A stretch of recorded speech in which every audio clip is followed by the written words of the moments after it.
Hello, children. It's Coach Jackson here at historic Oakwood Cemetery. During this coronavirus time, I'm keeping my social distance from all these people. They're at least 6 feet down, so it's not going to affect me at all. Back there is downtown Fort Worth. This is historic Oakwood Cemetery. We're going to get up at Soldiers Row here in a few minutes for your project, but I wanted to show you a few notables here for Fort Worth history. Come on. So the first person that we're going to look at here is a guy named Horace Carswell. Your parents may remember what used to be Carswell Air Force Base out by Lockheed in the 1920s. Now the Naval Air Station. You'll see here on his headstone that he is a Medal of Honor recipient from World War II, killed in action. A story of self-sacrifice. He was a B-24 bomber pilot and flying in the South Pacific over China, and the plane had been hit. The co-pilot that was with him, his parachute was not functioning, and so he told the rest of the crew to bail out and that he would not leave his co-pilot. Even though he had a parachute, he was going to try and land his plane safely. Unfortunately, that didn't work out. They crashed, and Carswell lost his life. And it's a story of self-sacrifice that he could have saved his own life, but didn't want to leave somebody behind. Here's his headstone right here. Major Horace Carswell, killed in China in 1944.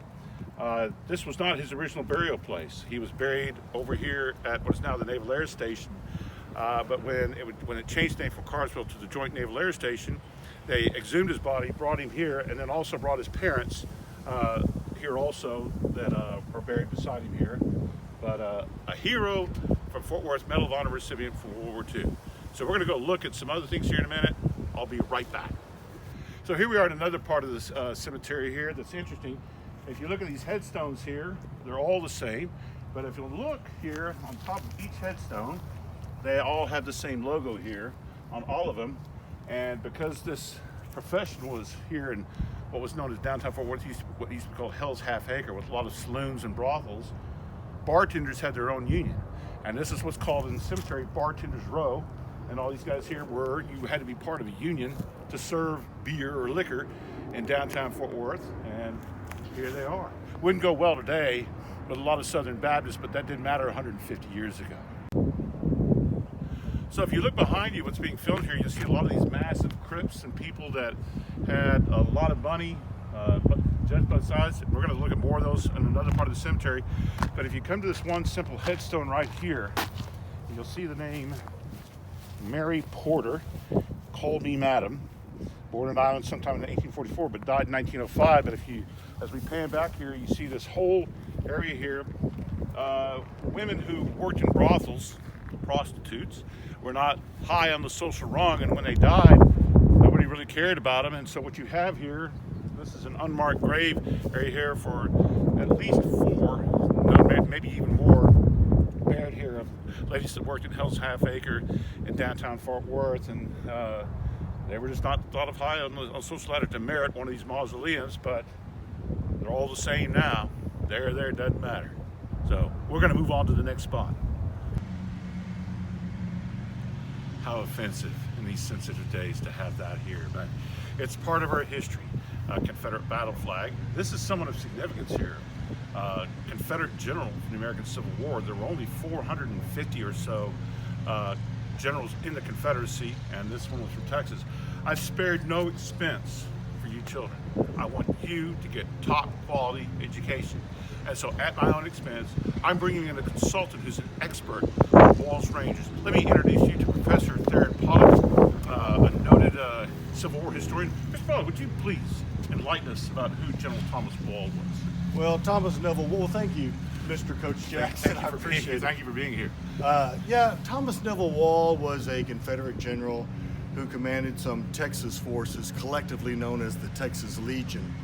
And what makes it significant, what his significant contribution was to the Southern effort in the Civil War, was a series of battles, 2 rather large battles, just south of Shreveport in what is known as Mansfield and Pleasant Hill. And that is where the... Professor, is that what we know today as the Red River Campaign? That is precisely the Red River Campaign. Nathaniel Banks, a Union general, The North had already taken New Orleans. Their goal was to invade Texas. And they marched northwesterly the length of Louisiana, defeating several Southern attempts to stop them. But finally, at Mansfield and Pleasant Hill, the Confederate general, with the help of Mr. Wall here, General Wall, Richard Taylor was the general in command of the overall Confederate Army there. And even though he was greatly outnumbered by Union forces, they won, surprisingly, the two battles fought south of Shreveport and prevented the Northern Army from invading Texas. Also known as the Red River Campaign. You can think, well, General Wall, Richard Taylor, General Richard Taylor, who incidentally is the son of an American president. Zachary Taylor? That's right, Mr. My. Coach Jackson. Wow. Wow, I did not know that. I learned something today. Now, is it true?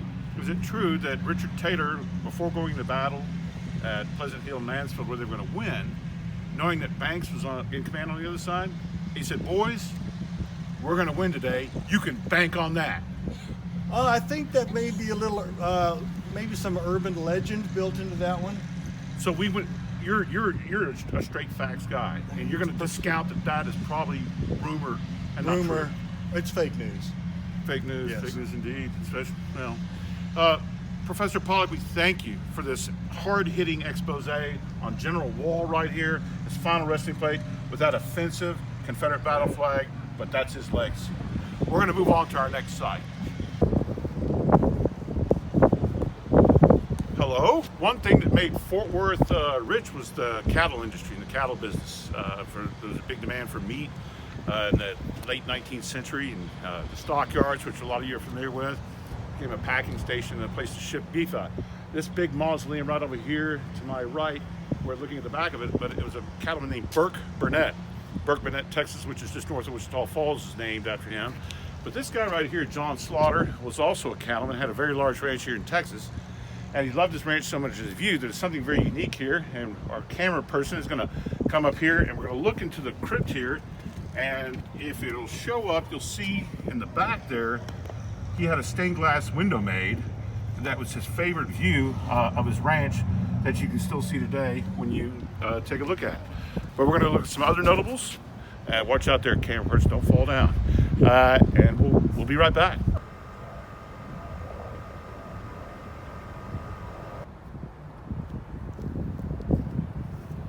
What you were just looking at here in the entrance that was right over there that was filmed was the Old Trinity Cemetery. Cemeteries used to be segregated. So you had, in historic Oakwood, you had the whites only section, and this was for African Americans in this section right here. But what's unusual about this, if you look at this monument right here, that's one of the biggest monuments here in the cemetery, and it belongs to a guy named William McDonald, but he went by the nickname Gooseneck Bill. He was a black Republican here in Fort Worth in the 19th century. He headed what was known as the Black and Tan Party here, but was one of the wealthiest bankers. And even in panics like the Panic of 1893, where cash was short, Gooseneck Bill had been such a good businessman that white bankers were actually coming to him for money to help keep their banks afloat. And Gooseneck Bill could have been buried with his prominence over there, but he chose to be buried here among his own people, saying, and there he is today with this massive monument, Gooseneck Bill. We're here in another part of Oakwood Cemetery, and for you young ladies at the school that are involved in athletics and you like athletic endeavors, volleyball, softball, whatever, you want to give hats off to this lady here. Her name is Anna Maria. She was born in 1848 and died in 1888 and went to Vassar College, which is a girls' school up in New York. I believe that's where it is. But what's notable about her, even though she came to Texas and became one of the first women trail driving cattle pioneers, what she's most noted for was she was the first female in America to play baseball in college. Was the first women's team here in the country. So you've seen the League of Their Own, the All-American Girls Professional Baseball League.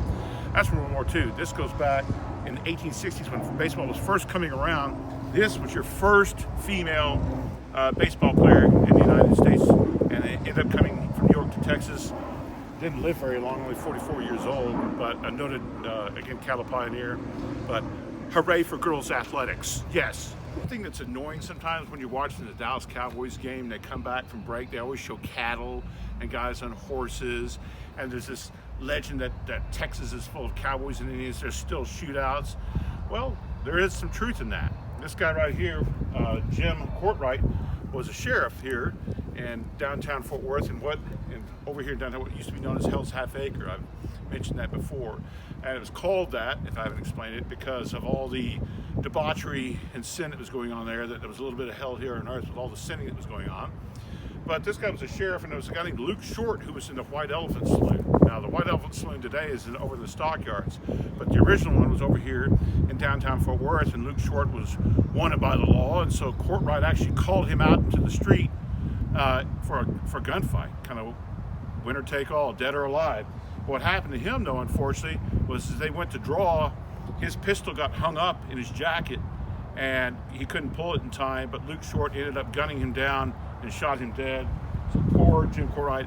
There is truth in cowboys and Indians and shootouts in the street, and this is a real one that happened a couple of miles away over here in downtown Fort Worth. Bang!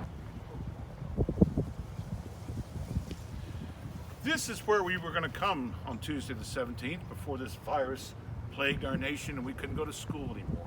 So I'm bringing the field trip to you. This is what's called Soldiers Row here in historic Oakwood Cemetery. In a moment, as we turn around here, I'm going to be walking down and we're going to be looking at these headstones, and I'll read the names and the regiment on there so that you can have it just in case it's not clear on the video. And your job will be to pick one of these guys and do some research. But I'll show you that in just a minute.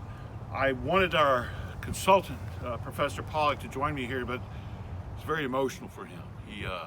His great-great-grandfather participated in the New Mexico campaign in 1862, lost his tacking gear, and any time he gets around these places, it's a very emotional time for him. So he's over there dabbing his tears, but we're going to try and do something here to inspire him, to show that his heritage and his legacy is not lost. So here we are. What I'm going to do now is we're going to get some headstone information off here for your research that you're going to do. It's going to be filmed, but I'll also read it for you just in case the video is not clear on it. So you'll be able to pick one that you want, that you might find interesting, because they're all from different states down here, and to do research. So here we go. Let's look at our first candidate here. Henry C. King, Company I, the 3rd Alabama Cavalry, Confederate States of America. Next to him, Charles Woodward, Company D, the 29th Battalion, Georgia Cavalry, I believe. Yes, 29th Battalion, Georgia Cavalry, Confederate States Army. Then we have here Sergeant William D. Sharp, Company K, 55th Alabama Infantry, Confederate States. Moving on down here, we have Seaver Pickett, that's S-E-V-I-E-R, Pickett, Company D, Space Battalion, Texas Cavalry, CSA. All this information is going to help you find when you do your research. We'll pass, that's a parent. Go on here. We have initials L in Baugh, Company G, 61st Virginia Regiment, Confederate States. Then we have John Gillespie, Company G, 6th Texas Cavalry, CSA. We move on down here. Private A.P. Jones, Company A, 31st Texas Cavalry, Confederate States. Next to him, Private James M. West, Company A, 17th Georgia Cavalry Battalion, Confederate States. Corporal H.L.W. Collier, C-O-L-L-I-E-R, Company D, 14th Texas Infantry. Here we go. Private John J. Campbell, Company C, Bonds Battalion, Texas Cavalry. Next to him, Dudley Tom, Private Company D, 33rd Texas Cavalry. Another piece of information right here, he was part of Duff's Partisan Rangers for the Confederate States. James Jones Carnes, Private Company A, 2nd Georgia Infantry. Then we have Private James M. Smith, Company G, 2nd Missouri Cavalry. I think this was I know this unit was pretty active during the war. Corporal E.J. Parent, P-A-R-R-E-N-T, Company D, 4th Texas Infantry. And then we have William R. Matthews, Company A, 5th Texas Cavalry. Taylor McCrae, Sergeant, Company A, 3rd Mississippi Infantry, Confederate States. William R. Grantham, Corporal, Company F, 46th Mississippi Infantry. Okay. John W. Hackney, Company C, 11th Battalion, Georgia Artillery, fired cannons. Thomas B. Trammell, Private, Company A, 1st Mississippi Cavalry. Oh, here we go. This guy, Professor Pollock, that's maybe why he can't come here, because he's so emotional about Wall, the general that we discussed up front, my consultant.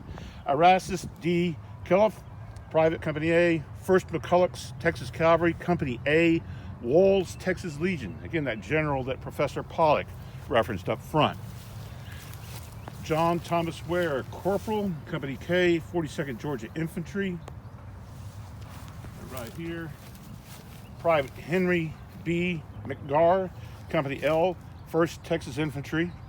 Now, this little thing of note here, if you look at what was here, this was a monument that used to be here, and when these soldiers died, they actually brought their guns, and they had their guns put here, and you can see the indentions where the buttstock of the guns were originally, but over the course of time, wood and the elements is going to do what? It's going to rot, and it's going to go away, and that's what happened here. But here's the foundation of what used to be the monument here for soldiers veterans. Here we go.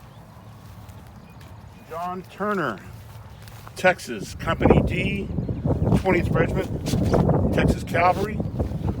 Daniel Vaughn, Company K, 12th Missouri Cavalry.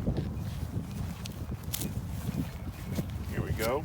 James T. Taylor, Quartermaster, Sergeant, Company C, Griffin's Battalion, Texas Infantry. Here's a good one. We got John B. Walker, a captain. He's an officer, Company H, 18th Arkansas Infantry, Confederate States.